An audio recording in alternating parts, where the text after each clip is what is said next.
আমাদের আছে সেটা কিন্তু ফুটে ওঠে, স্পষ্ট হয়। আর আল্লাহ পাক আমাদেরকে সেই বিষয়গুলো নিরীক্ষণ করার জন্য, যাচাই বাছাই করার জন্য তিনি বলেছেন, শতভাগ আমি আল্লাহর ওপর নির্ভর যারা করে তাদের জন্য আমি আল্লাহই যথেষ্ট। যেটা বলুন সুবহান। সূরা তালাক 3 নম্বর আয়াত আল্লাহ বলে দিয়েছেন, ওয়ামান ইয়াতাওয়াক্কাল আলাল্লাহ ফাহুয়া হাসবুহ, ওয়ামান ইয়াতাওয়াক্কাল আলাল্লাহ ফাহুয়া হাসবুহ। আল্লাহ বলেছেন যে আমি আল্লাহর ওপর নির্ভর করবে, ভরসা করবে, বাস্তবে ভরসা করতে পারে, ফাহুয়া হাসবুহু, আমি আল্লাহই তার জন্য যথেষ্ট। যেটা বলুন সুবহানাল্লাহ। তাহলে আল্লাহ যদি আমাদের জন্য যথেষ্ট হয়, আর কাউকে লাগে? আর কোনো প্রয়োজন হয়? আল্লাহ যার জন্য, মাল্লাহুল মাওলা, আল্লাহ যার হয়ে যায়, ফালাহুল কুল, গোটা সৃষ্টি তার হয়ে যায়। আল্লাহ যার জন্য হয়ে যাবে, আল্লাহ যার উপর রাজি হবে, আল্লাহ যার উপর সন্তুষ্ট হবে, তাম জগৎ তার জন্য হয়ে যাবে। তাহলে এই আয়াত আমাদের শিক্ষা দিচ্ছেন, আমরা যদি আল্লাহ পাকের উপর শতভাগ নির্ভর করতে পারি, ভরসা করতে পারি, আমাদের জন্য আমাদের কাজকর্মে, লেনদেনে, দুনিয়াবী সফলতা, পরকালীন সফলতা, এই হায়াতের সফলতা জিম্মাদারকে। জোরে বলেন লা ইলাহা ইল্লাল্লাহ, জোরে বলুন সুবহানাল্লাহ। আল্লাহ পেনে বিশ্বাস করে দিয়েছেন, যে ব্যক্তি আল্লাহর উপর ভরসা করতে পারে, قال رسول الله صلى الله عليه وسلم ومن يتوكل على الله, যে ব্যক্তি আল্লাহর উপর শতভাগ ভরসা করতে পারে, নির্ভর করতে পারে, আল্লাহ জল্লে শানুহু তাকে কখনো কোনো জায়গায় বঞ্চিত করে না, মাহরুম করে না, বঞ্চিত করে না। ওই আল্লাহ তাকে যখন তার জন্য যা প্রয়োজন হবে, যখন যা দরকার হবে, তখন তাকে তিনি দান করেন।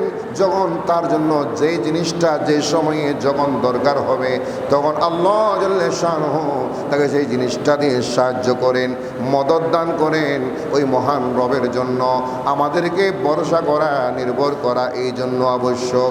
যেটা বলুন সুবহানাল্লাহ। আবার সেই তাওয়াক্কুলটা যদি আমরা দেখি, ভরসাটা কেমন?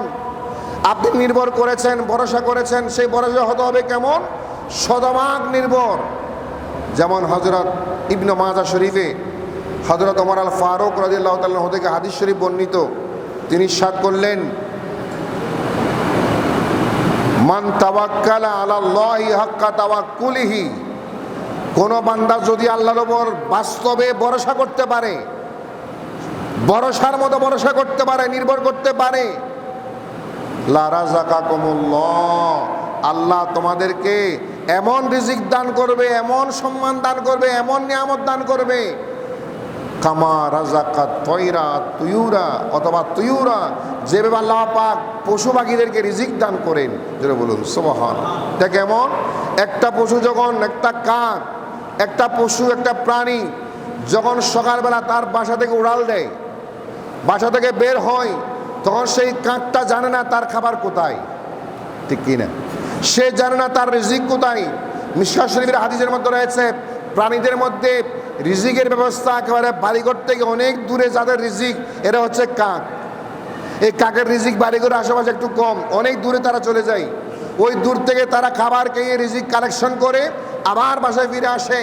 আর ফারুক আজম রাদিয়াল্লাহু ইরশাদ করলেন, একটা পাখি যখন তার ঘর থেকে বের হয়, বের হওয়ার সময় সে জানে না তার রিজিক কোথায়, তার খাবার কোথায়, কোন বাগানে, কোন দোকানে, কোন বাড়িতে, কোন পাহাড়ে, কোন জঙ্গলে, কোন জায়গায় তার রিজিক সে জানে না। কিন্তু সে যখন উড়াল দিচ্ছে, তখন সে আল্লাহর উপর ভরসা করে বলে, আল্লাহ আমার দায়িত্ব হচ্ছে বাসা থেকে বের হওয়া, আমার দায়িত্ব বাসা থেকে বের হওয়া, আমি তোমার উপর ভরসা করে বের হয়ে গেলাম, বাকি রিজিকের মুআমালা তুমি আল্লাহর হাতে। যদি বলুন সুবহানাল্লাহ। আর হাদিসের মধ্যে রয়েছে, সেই পাখিটা, সেই প্রাণী জগৎটা বাসা থেকে বের হয়েছিল একেবারে পেট খালি, পেটে কিছুই নেই, ক্ষুধার্ত, অথচ ওয়াতারুহ বিতানা, যখন সে বাসায় সন্ধ্যাবেলায় ফিরে, তখন সে পেট ভর্তি করে খাবার খেয়ে বাসায় ফিরে। যেটা বলুন সুবহানাল্লাহ। তার টেনশন নাই, চিন্তা নাই, খাবারের চিন্তা নাই। সারাদিন সে সারা রাত বাসায় রেস্ট করলো, সকালে বের হলো, আল্লাহর তাসবিহ পড়েছে, আল্লাহ জিকির করেছে। বাসা থেকে বের হওয়ার সময় বলেন ভরসা করেছে কার উপর? আল্লাহর উপর ভরসা করেছে, আল্লাহ পাক তার জন্য রিজিকের ব্যবস্থাও করে দিয়েছেন। যেটা বলুন সুবহানাল্লাহ। কিন্তু এই জায়গায় একটা বিষয় আমাদের খেয়াল করতে হবে, আল্লাহর উপর আমরা ভরসা করা এই নয় যে আপনি হাত পা গড়িয়ে বাসায় বসে থাকবেন, আপনি হাত পা গড়িয়ে কিছুই করবেন না, এমনি বসেই থাকবেন, অটোমেটিক আল্লাহ আপনাকে হায়াত দিয়ে দিবেন, রিজিক দিয়ে দিবেন, খাবার খাওয়াই দিবেন, এটা না। আল্লাহর ভরসা করার অর্থ হচ্ছে আপনাকে পরিকল্পনাও করতে হবে, কাজ করতে হবে, বাস্তবায়ন করতে হবে, ওই কাজের মধ্যে সফলতা দেওয়ার মালিককে।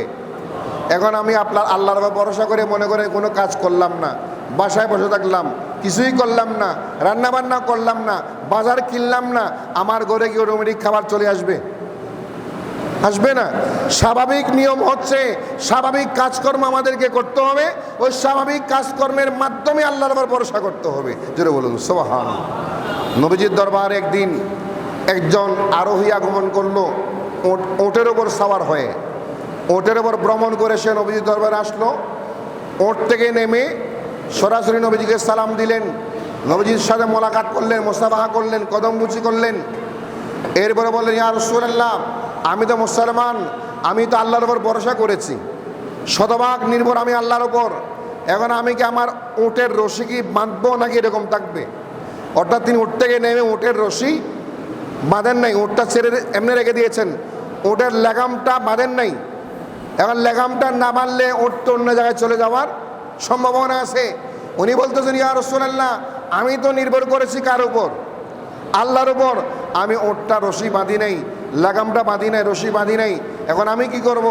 নবী ইরশাদ করলেন, আগে গিয়ে ওটের রশি বাঁধো, সুম্মা তাওয়াক্কাল আলাল্লাহ, এরপরে আল্লাহর উপর ভরসা করো। সুবহানাল্লাহ বলে প্রথমে কি ওটের রশিটা বাঁধো, ফাকিল, ওদের রশিটা বাঁধো, সুম্মা তাওয়াক্কাল আলাল্লাহ ফাকিল আলাল নাকা, ওটের রশিটা বেঁধে আল্লাহর উপর ভরসা করো। যখন রশিটা বেঁধেছো, এখন সেই উটটা যাতে সেই রশির চিরে যেতে না পারে, সেই রশি চিরে কোথাও যেতে না পারে, ওই ভরসার কারণে আল্লাহ তোমাকে সাহায্য করবেন। যেটা বলুন সুবহানাল্লাহ। এখন আপনি উটটা বাঁধবেন না, উট অন্যত্র চলে গেল, এটা কি ভরসার বিপরীত হবে? না, আল্লাহর উপর নির্ভরতার বিপরীত হবে না।